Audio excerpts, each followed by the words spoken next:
तप करने में एक समय की बात है कि तीर्थ नैमिषारण्य क्षेत्र में सौन कार्तिक 88,000 ऋषि बंद एकत्रित हुए थे। वहां पर ये विचार कर रहे थे कि काल कलयुग निकट आ रहा है और जब कलयुग आएगा तो नाना प्रकार के प्राणी भी उत्पन्न होंगे और उतने ही प्रकार के दुख भी उत्पन्न हो जाएंगे। उन दुखों से छुटकारा प्राप्त हो ऐसा कोई उपाय खोज लेना चाहिए। समय रहते यदि किसी समस्या का समाधान खोज लिया जाए तो समाधान महाराज उस स्थान पर पधार गए। सूत जी महाराज को आदर सत्कार करके वही स्थान देकर के बैठाया गया। सूत जी महाराज ने पूछा, आप सब लोग किस चिंता से पीड़ित हैं? कहने की कृपा कीजिए। कहते हैं महाराज, हम लोगों की नौका तो शोक सागर में डूब रही थी। आपने जो यहाँ पदार्पण कर दिया है, अब हमारी नौका जैसे डूबते हुए को तिनके का सहारा मिल जाता है ना, उसी तरह हमारी नौका को भी अब आपके आने से सहारा प्राप्त हो गया है। कहा कहिए क्या बात है? कहा कलयुग आ रहा है, धर्म की रक्षा कैसे होगी, मनुष्यों के दुख कैसे दूर होंगे, बस यही उपाय खोज रहे हैं हम लोग। आप बतलाइए प्रभु। खोजते रहे, उपाय खोज ही रहे थे। इतने में ही देवर्षि नारद जी वहां भगवान का कीर्तन करते हुए, वीणा बजाते हुए, हरि कीर्तन करते हुए पहुंच गए। सभी भक्तों ने आदर सत्कार किया। कहा अब देवर्षि नारद जी तो आ गए हैं, अब तो समस्या का समाधान हो ही जाएगा, क्योंकि नित्यपति वैकुंठ लोक में श्री हरि के पास आना जाना रहता है विष्णु जी का। विष्णु जी के पास नारद जी का आवागमन रहता है, अब तो समस्या का समाधान हो ही जाएगा। सोचते रहे, विचार करते गए, जब कोई उपाय समझ में नहीं आया तो देवर्षि नारद जी कहते हैं, हे ऋषि गणों, चलिए हम सब लोग श्री हरि विष्णु जी के पास उनके वैकुंठ लोक चलते हैं। वही समस्त संसार के पालन करता है श्री विष्णु भगवान, और वही समस्या का समाधान भी करेंगे। चलिए उन्हीं के पास चलते हैं सब लोग मिलकर के। कहते हैं हाँ ठीक है चलते हैं, आइए आप लोग भी चलेंगे वैकुंठ लोक। चलिए दर्शन कराएंगे, लाएंगे, हम वापस आ जाएंगे। लेकिन मन से सभी लोग बोलिएगा 2 मिनट के लिए, सभी लोग वैकुंठ लोक जाते हैं क्या? श्रीमन नारायण नारायण नारायण।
88,000 ऋषियों के सहित देवर्षि नारद जी, सूत जी महाराज सहित वैकुंठ लोक में पहुंचे हैं।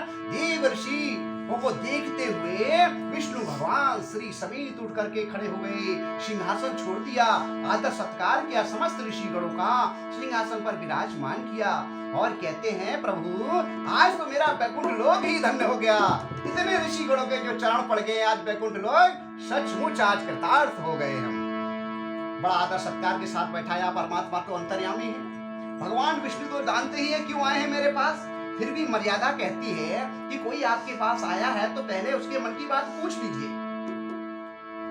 वही मर्यादा निभाने के लिए श्री हरि विष्णु भगवान सुंदर शब्दों में रम्य वाणी में बोलते हैं कि हे नारद जी, आपका वैकुंठ लोक में आने का उद्देश्य क्या है, सो आज कहने की कृपा कीजिए। उन्होंने कहा हे प्रभु, मैं इसी समय मृत्यु लोक से देखभाल कर आया हूँ।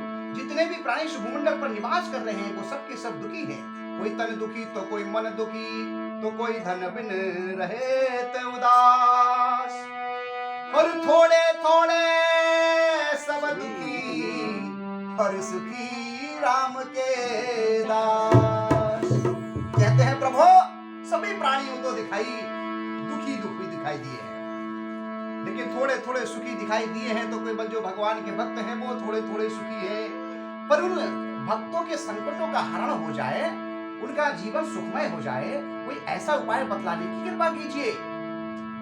बस यही आशा लेकर आपके पास आए हैं। विष्णु भगवान कहते हैं आपने बहुत अच्छी बात पूछी है नारद जी, इससे तो संसार का कल्याण हो जाएगा, प्राणी परम पद को प्राप्त हो जाएंगे। आपके स्नेह से मैं वो संपूर्ण वृत्तांत आपको बतलाता हूँ। प्रातः काल होते ही संध्योपासना से निवृत्त होकर के भगवान विष्णु जी एक वृक्ष के नीचे विराजमान हुए। सामने सभी ऋषिगण विराजमान हुए, नारद जी सहित सभी लोगों को विष्णु भगवान वृत्तांत बताते हैं। जो क्लेश जाल से चोट प्राप्त करना चाहे, सुख का साधन करना चाहे, सुख का साधन करना चाहे,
प्राणी अपने दुखों से छुटकारा प्राप्त करना चाहता है, आवागमन के बंधनों से मुक्त होना चाहता है, उसके लिए एक छोटा सा उपाय बतलाता हूँ।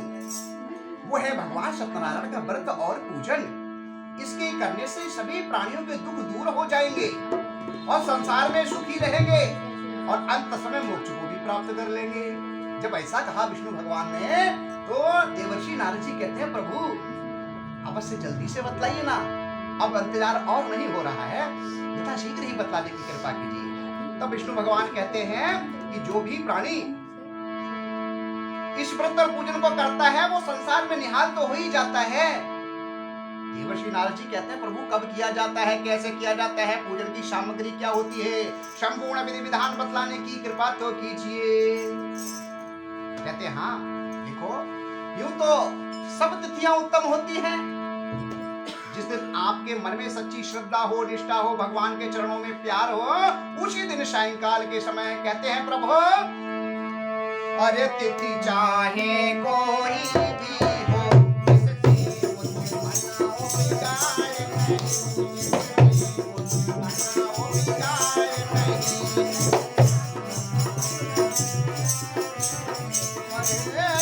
धन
हनुमान जी कि सायंकाल के समय ऊंचे से सिंहासन पर चौकी पर विराजमान करके भगवान सत्यनारायण की तस्वीर को विराजमान करके और प्रतिष्ठित करके सभी ब्राह्मण लोग गुरुजनों इष्ट मित्रों के साथ धर्म में तत्पर होकर भगवान सत्यनारायण का व्रत और पूजन कर लेना चाहिए। और प्रभु कहते हैं भोजन की सामग्री क्या होती है, कहते हैं देखो पान फल फूल मेवा मिष्ठान सुपारी इत्यादि से सुसज्जित करके प्रभु का भक्ति श्रद्धा से पूजन करना चाहिए। प्रभु भोग क्या होता है, नारद जी पूछते हैं भोग क्या होता है, कहते हैं मेरा भोग तो सबसे सस्ता है, हर घर में रोज विराजमान रहता है। क्या कहते हैं प्रभु, आटे का मधुर कसार बना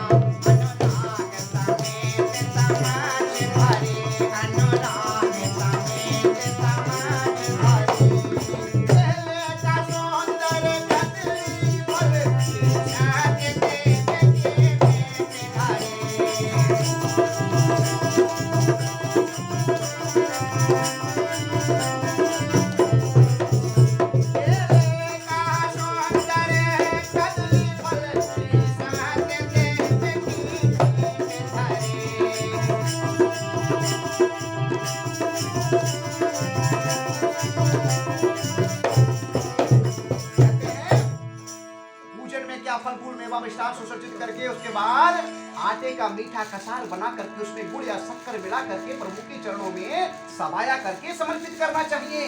गाय के दूध का पंचामृत सवाया करके प्रभु को भोग लगाना चाहिए। और कथा जब समाप्त हो जाए तो सभी लोग प्रसाद लेकर ही अपने घर को पदार्पण करें। कोई भी प्राणी बिना प्रसाद लिए अपने घर को कदापि ना जाए। और जब कथा समाप्त हो जाए उसके पश्चात प्रसाद लेकर अपने घर को जाए ना, तब तक नारायण नारायण के नाम का स्मरण करते हुए अपने घर को जाएं। और मन में संकल्प करें कि आज हम झूठ नहीं बोलेंगे, किसी को गाली नहीं देंगे, अपशब्द नहीं बोलेंगे, अच्छा व्यवहार करेंगे। जो भी प्राणी कलयुग में कठिन है, मैं जानता हूँ झूठ बोलना, सवेरा होता है तब स्टार्ट हो जाता है हेलो हाय लेकिन जितना हो सके मन में संकल्प को करना चाहिए तो उससे आपको फल की प्राप्ति होती है। और जो भी प्राणी इस विधि विधान के अनुसार कलयुग में ईश्वर व्रत और पूजन को करता है वो आवागमन के बंधनों से मुक्त होकर पृथ्वी के समस्त सुखों को भोगता हुआ अंत में मोक्ष को प्राप्त कर जाता है। बोलिए श्री सत्यनारायण भगवान की